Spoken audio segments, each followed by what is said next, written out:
राधे राधे, जय श्री कृष्णा। आज मैं आप लोगों को जया एकादशी व्रत कथा सुनाने जा रही हूँ। सर्व सिद्धि प्रदायक माघ मास के शुक्ल पक्ष की इस एकादशी का नाम जया एकादशी है। इसके व्रत में भगवान श्री कृष्ण के केशव नाम से पूजा की जाती है।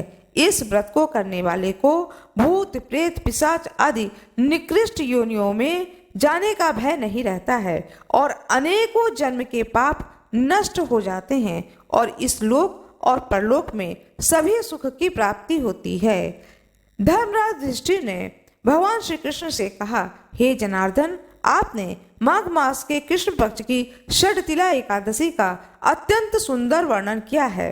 अब आप कृपा करके माघ शुक्ल एकादशी का क्या नाम है, व्रत की क्या विधि है, उस दिन कौन से देवता का पूजन किया जाता है, विस्तार पूर्वक कहिए। भगवान श्री कृष्ण कहते हैं, हे पांडुपुत्र, इस एकादशी का नाम जया है। इसका व्रत करने से मनुष्य ब्रह्म हत्या आदि पापों से छूटकर स्वर्ग को प्राप्त करता है। पिशाच आदि योनियों से भी मुक्ति मिल जाती है।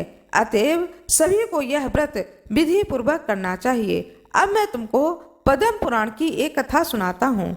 देवराज इंद्र स्वर्ग में राज करते थे और अन्य सभी देवगण सुख पूर्वक स्वर्ग में रहते थे। एक समय इंद्र अपने नंदन वन में अप्सराओं के साथ क्रीड़ा कर रहे थे और गंधर्व गान कर रहे थे। उन गंधर्वों में प्रसिद्ध पुष्पदत्त तथा उसकी कन्या पुष्पावती और चित्रसेन तथा उसकी स्त्री मलिन भी थे। मलिन का पुत्र पुष्पवान और उसका पुत्र माल्यवान भी उपस्थित थे। उस समय पुष्पवती माल्यवान को देखकर मोहित हो गई और काम बाणों से चलायमान होने लगी। उसके रूप, सौंदर्य, हाव भाव आदि द्वारा माल्यवान को वश में कर लिया। पुष्पवती की सुंदरता को देख करके माल्यवान भी उस पर मोहित हो गया। ये दोनों कामदेव के वश में हो गए थे, परंतु इंद्र के बुलाने पर नृत्य और गायन के लिए आना ही पड़ा। उन्होंने अप्सराओं के साथ गाना शुरू किया, परंतु कामदेव के प्रभाव से उनका मन न लगा और अशुद्ध गायन करने लगे। इनके इस भाव भंगिमा को देख करके इंद्र ने इनके प्रेम को समझ लिया और इसमें अपना अपमान समझ करके इन दोनों को श्राप दे दिया। श्राप दिया कि तुम दोनों मृत्युलोक में जाकर पिशाच का रूप धारण करो और अपने कर्मों का फल भोगो। इंद्र का श्राप सुनकर ये दोनों अत्यंत दुखित हुए और हिमाचल पर्वत पर पिशाच बन करके अपना जीवन व्यतीत करने लगे। रात दिन में उन्हें एक क्षण भी नींद नहीं आती थी।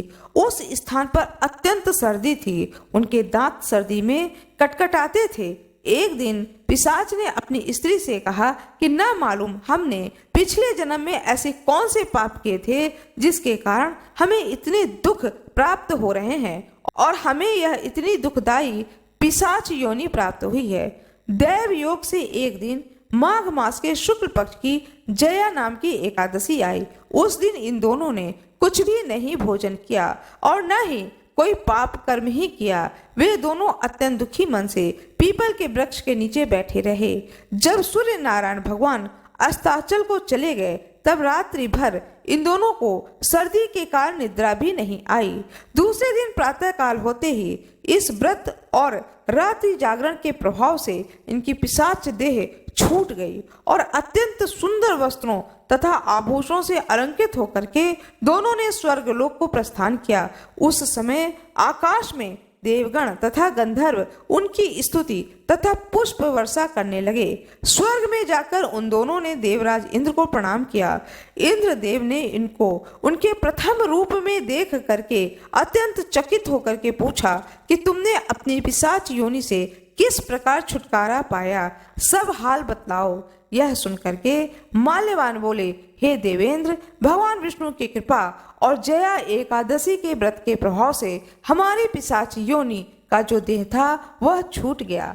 तब इंद्र देव बोले, हे माल्यवान, भगवान की कृपा और एकादशी के व्रत के प्रभाव से न केवल तुम्हारी पिशाच योनि से मुक्ति हुई बल्कि हम लोगों के लिए भी तुम वंदनीय हो गए हो। भगवान विष्णु और शिव के भक्त हम लोगों के लिए वंदनीय हैं, अतः आप लोग धन्य हैं। अब आप पुष्पावती के साथ विहार करो। भगवान श्री कृष्ण ने अंत में कहा, हे राजा युधिष्ठिर, जो कोई भी इस जया एकादशी के व्रत को करता है, इस व्रत के प्रभाव से वह बुरी योनि से छूट जाता है। जिस मनुष्य ने इस एकादशी का व्रत किया है, उसने मानो यज्ञ, जप, दान आदि सभी पुण्य कर्म कर लिए। जो मनुष्य जया एकादशी का व्रत करते हैं, वे अवश्य ही 1000 वर्ष तक स्वर्ग लोक में निवास करते हैं।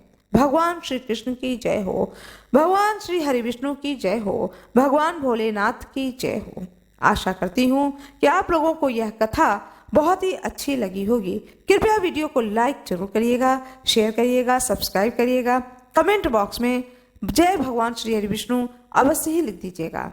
आप लोगों का बहुत बहुत धन्यवाद।